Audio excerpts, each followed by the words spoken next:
Tengan ustedes un cordial saludo. Mi nombre es Laura Isabela Ortiz Bedoya. Soy de la Corporación Universitaria Minuto de Dios Uniminuto. Pertenezco a Psicología tercer semestre en el curso Procesos Cognitivos Superiores y hoy les voy a hablar de pensamiento, lenguaje, inteligencia y creatividad. Introducción. Esta presentación fue realizada con el fin de evidenciar los conocimientos adquiridos sobre la temática de la inteligencia y creatividad humana, tanto como el pensamiento, lenguaje, sus características y el desarrollo de los varios tipos de inteligencia y pensamiento. El lenguaje, conceptos, propiedades y características. El lenguaje es toda forma de comunicación que emplea el ser humano para expresar sus pensamientos, deseos, sentimientos y anhelos. Características centrales. Primero, es racional porque es producto de la racionalidad. El lenguaje es un conjunto de signos. Estos signos se estructuran o codifican en él. Segundo, es universal debido a que el lenguaje es inherente a la totalidad de habitantes del mundo. Tercero, es innato y aprendido. Innato porque los rudimentos genéticos nacen con nosotros y desde que nacemos ya tenemos la capacidad de comunicarnos, pero al mismo tiempo es aprendido porque nadie nace conociendo los signos de su comunidad lingüística, sino que se aprenden en interrelación con los miembros de la familia en primer lugar y posteriormente los miembros de la comunidad. Teorías del lenguaje. A principios del siglo XX, Saussure, un lingüista de Ginebra, define el lenguaje como una realidad dual. Cuando se dice lenguaje se habla de dos cosas distintas. Segundo, enfoque conductista. Skinner adopta una postura empirista, es decir, que considera que el desarrollo del lenguaje depende exclusivamente de los estímulos externos. Enfoque innatista de Chomsky. La teoría de Chomsky es una teoría formal del lenguaje, según la cual el lenguaje se genera a partir de estructuras innatas. Por eso sus teorías se conocen como gramática generativa. Enfoque cognitivo de Piaget. La posición de Piaget es mentalista como la de Chomsky y también constructivista. Piaget plantea una teoría genética informal del conocimiento. Enfoque pragmático de Brunner. El enfoque de Brunner intenta buscar una tercera vía que tenga en cuenta el constructivismo y que sea reaccionista. Brunner enfatiza el uso y la función a la hora de explicar la adquisición del lenguaje. Lenguaje y pensamiento. El papel del lenguaje en la interacción humana y la construcción de la cultura. Cabe lugar a dudas que el lenguaje constituye un hecho cultural en sí mismo. Prueba de ello es que cada uno de los idiomas del mundo no basta con saber expresar gramaticalmente y lingüísticamente una determinada oración, sino que debemos tener en cuenta a la hora de expresarlo otros aspectos, tales como el estatus de las personas que intervienen en el proceso de comunicación o el propósito de dichas conversaciones en sí mismas. Los principales elementos del pensamiento humano. Primero, propósito. Se refiere a que hacemos las cosas con una razón. Problema en cuestión. Las preguntas son la manera en que aprendemos sobre el mundo. Conceptos. Los conceptos nos ofrecen un lenguaje común para poder entender las cosas de la misma manera. Información. Cuando queremos tomar una decisión necesitamos información. La información consiste en datos que nos otorgan pistas sobre cosas que nos suceden. Inferencia. Una inferencia es una conclusión a la que se llega al revisar una información. Presunciones. Cuando pensamos debemos asumir que ciertas cosas son verdaderas sin ningún tipo de prueba de que en verdad lo sean. Construimos nuestros pensamientos con las presunciones. Consecuencias. Cuando llegamos a una conclusión o solución necesitamos pensar en lo que podría pasar luego o en lo que lógicamente seguía. Tendencias básicas del pensamiento. Después de largas investigaciones, Piaget concluyó que todas las especies heredan dos tendencias básicas de pensamiento: organización, tendencia a organizar sus procesos mentales en estructuras psicológicas, y adaptación, tendencia a adaptarse al ambiente. Según Piaget, la organización, asimilación y acomodación podrían considerarse como un tipo de alto equilibrio. Los principales tipos de pensamiento. Primero, el pensamiento deductivo. El pensamiento deductivo parte de las ideas abstractas y universales para aplicarlas en casos particulares. Pensamiento inductivo no parte de afirmaciones generales, sino que se basa en casos particulares y a partir de ellos genera ideas generales.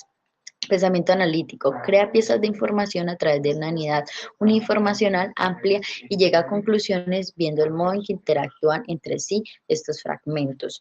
Pensamiento lateral o creativo. Se juega a crear soluciones originales y únicas ante problemas mediante cuestionamiento de las normas, que desde un principio parecen ser evidentes.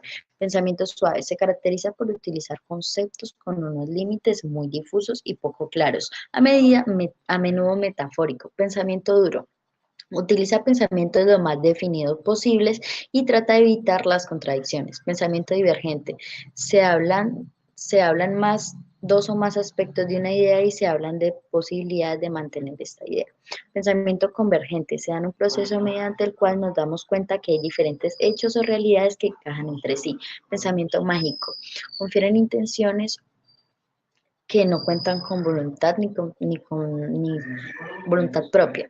Trastornos o alteraciones del pensamiento. Aquí podemos hablar de la aceleración del pensamiento, la perseveración del pensamiento, la disgregación o incoherencia.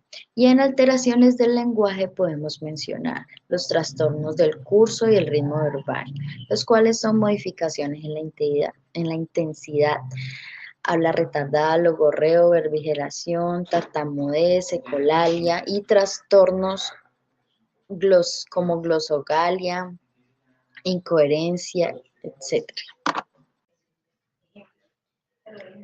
Delimitación conceptual operacional de inteligencia creativa. Se puede considerar que la inteligencia indica la capacidad de entender y comprender las situaciones que suceden a nuestro alrededor. Además, se relaciona con la habilidad, destreza y experiencia y con la capacidad de resolver problemas. Para el desarrollo de la creatividad se centra principalmente en el conocimiento y la visión de interactuar. Definición operacional de inteligencia y creatividad. La distinción entre el aspecto procesal y operacional de la creatividad intelectual productivo-creadora se encuentra a tono con la diferenciación entre componentes procesales y operacionales, también con la bien conocida distinción que establece la psicología cognitiva entre conocimiento declarativo y procedimental. Tipos de inteligencia. Encontramos la inteligencia artificial, que es una combinación de algoritmos planteados con el propósito de crear máquinas que presenten las mismas capacidades del ser humano. Inteligencia emocional es la capacidad que tienen las personas para reconocer, entender y manejar sus propias emociones y las de las demás personas. Inteligencias múltiples. La teoría de las inteligencias múltiples es un modelo de concepción de la mente propuesto en 1993 por Howard Gardner. Para él, la inteligencia no es un conjunto unitario que agrupe diferentes capacidades específicas, sino que la inteligencia es como una red de conjuntos autónomos relacionados entre sí. Teorías factorialistas clásicas. Iniciamos con el factor G, también conocido como inteligencia general, capacidad mental general o factor de inteligencia general. Es un parámetro indicador de habilidades cognitivas e inteligencia humana. Se refiere a una característica personal eminentemente hereditaria, una propiedad específica del cerebro que varía de un individuo a otro, pero se mantiene estable a través del tiempo. Ahora hablaremos de la teoría de las actitudes mentales primarias. Thurston es considerado uno de los autores más influyentes en el campo de la psicometría. Este autor negaba la existencia de un factor G, al que se subordinarían el resto de capacidades cognitivas. Para este autor, la inteligencia debería ser entendida como un conjunto de actitudes mentales primarias, no reducibles a una única dimensión de nivel superior. Formas de medir la inteligencia. Existen distintos tipos de inteligencia y lo mismo ocurre con los test para medir la inteligencia. Algunos miden lo que se conoce como factor G y otros miden distintos tipos de inteligencia como la inteligencia lógico-matemática, la espacial o la lingüística. El primer test de inteligencia es el de Bill-Simon. Y existen distintas maneras de clasificar los test de inteligencia, pero normalmente estos pueden ser test de conocimiento adquirido, que mide el grado de adquisición del conocimiento de una determinada área. Test de inteligencia verbal, que evalúa la capacidad para comprender y utilizar el lenguaje, entre otros.